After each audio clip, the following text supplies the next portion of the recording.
자, 여러분 반갑습니다. 해수업사입니다. 예. 오늘도 역시 손님을 기다리기 전에 또 영상 잠시 찍습니다. 예. 오늘은 과연 이 무당과 법사 신제자들이 책을 보고 공부하는 것이 맞느냐? 요즘 시대에 신세대 무당들은 공부를 하는 것이 맞느냐? 안 그러면은 할머니한테 기도만 해가지고 그냥 받아내고 공수로 내리는 것이 바로바로 하는 것이 진짜 올바른 무당이냐, 그것이 신점이냐 이 말입니다, 여러분. 자, 우리가 만신이라면 만신 신령님의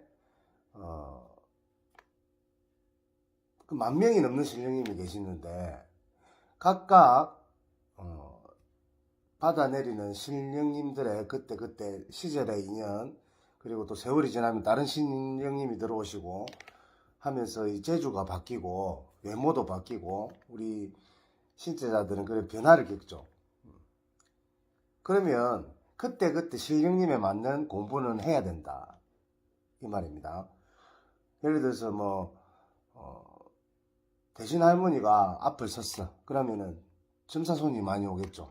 그럼 동자 선녀님들이 바쁘다고 막 다니시고 앞장서 가지고 손님 데리고 오면은 대신 할머니가 점을 잘 본다고. 그러면은 이제 빵을 흔들어 가지고 부채 탁 펴면서 이제 점을 많이 보고, 또 점을 보다 보면은 조상점을 보다 보면은 이제 굿이 많이 떨어지겠죠. 그럼 그 굿을 해가지고 또 사람들 중생구도도 하고 실년대로. 이때는 공부가 안 되지. 이때 만일에 책을 보고 사주팔자, 나도 생일만 넣고도 뭔가 이렇게 공부를 좀 해볼까 하면은 안 되죠. 책을 못 보게 합니다. 그죠? 그러면 이제 불줄이나 돛줄에 신령님이 들어왔을 때는 공부를 시킵니다. 그럴 때 불사할머니가 오시고 끌문도사 할아버지가 오셨어. 그게 애동 때 오든 나이가 지나서 오든 또 이렇게 앞장서는 분이 다를 뿐이지 신령님은 다 있습니다. 그죠? 하늘에 다 계시고 내려오는 신령님들이 그때 제자의 필요성을 보면서 이제 내려와서 도와주시죠. 그럼 우리가 꿈에 나오고 공수를 받고 신물을 모시고 신물을 모셔가지고 예를 들면 할아버지가 오시면 부채를 올린다든지 본방대를 올린다든지 이렇게 하죠. 안 그러면 끌무도사 할아버지 상을 올린다든지 여러 가지가 있습니다. 근데 신물이라는 거는 탱화를 올려도 되고 글탱화를 해도 되고 신물, 말 그대로 아까 말했던 부채 같은 거 이런 걸 올려도 되고 본인이 상황 따라서 이제 일단은 모시는 겁니다. 모시고 나면은 할아버지가 이제 붓을 들고 꿈에 나왔어. 그러면 이제 앞장서시는 거예요. 그럼 부적 손님이 많이 와. 이때는 공부를 해야 됩니다. 부적 공부를. 그래서 어떤 분들은 이렇게 마음대로 자기가 막 느낌대로 이게 글문 할아버지 공수다 하면서 부적을 쓰시는 분인데, 부적이라는 거는 정액에 있습니다, 여러분. 틀이. 여로부터 신법으로 정해져 있는 글자들이 있습니다. 그 모양들. 그거를 이제 책을 보면서 공부를 해야 돼. 외우든지 계속 쓰면서 그 원력을 이제 연습을 하는 거죠. 그래서 그런 할아버지가 오셨을 때는 공부를 해야 됩니다. 대주관적인 생각입니다. 또 잘난 척 하네.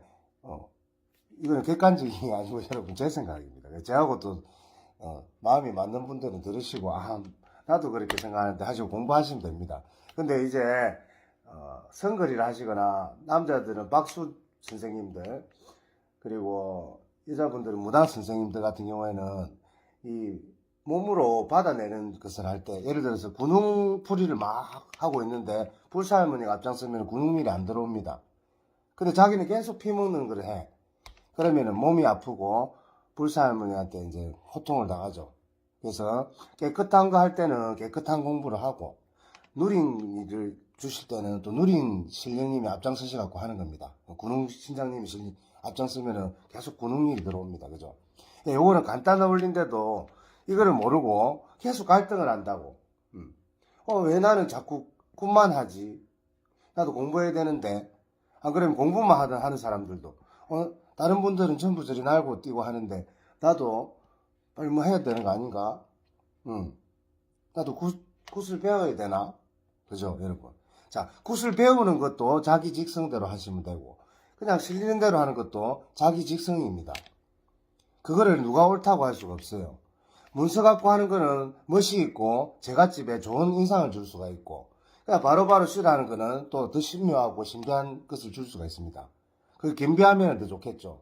그래서 옛날에 폭포에 빠져가지고 기도하고 겨울에 얼음 깨고 들어가고 하시는 분들 대단합니다. 우리 옛날 선생님들 존중해 드려야 됩니다. 하지만 요즘에 젊은 애기 20대 무당을 데리고 그 얼음 깨가 들어가러 가면 손 놓겠죠. 왜?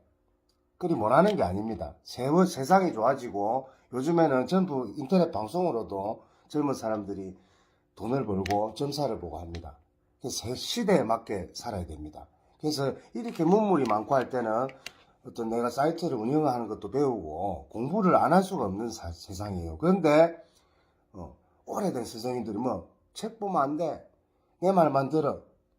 아집이죠, 아집. 그거는 신령님 말씀이 아닙니다.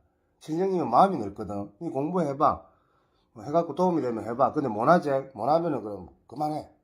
하는 게 신령님 말씀인데, 내가 제자를 어린 애동들 보고 다 거치고 자기 식대로만 고집하는 것도 좋은 것이 아닙니다, 여러분. 그래서 결론은 그때 신령님이 오시는 걸 잘 느껴가지고 그분께서 우리 신령님께서 하시는 그 특기가 있을 거 아닙니까? 그것을 공부를 그때 하는 겁니다. 하나씩. 그래서 12가지 의대가 있듯이 다 원력이 다르시죠. 그럴 때마다 그 공부를 하는 거지. 예. 불사할머니가 딱 불줄을 서면은 불경도 조금 공부하면 좋습니다, 여러분. 그래야 내 악기를 단단히 다지는 또 공부가 되고, 또 다른 거 문서 타령을 배우고 싶다 하면은 잘하시는 선생님한테 배우시면 됩니다. 그리고 코드가 맞는 선생님들 나중에 틀어지기 때문에. 예. 그래서 나는 공부하는 게 맞다. 공부에 관해서 뭐라 할 수 있는 건 없다. 공부 안 하는 사람을 뭐라 해야 된다. 예, 이런 결론을 내리고 또 공부 열심히 하도록 하겠습니다. 감사합니다. 인간 공부가 제일 어렵습니다.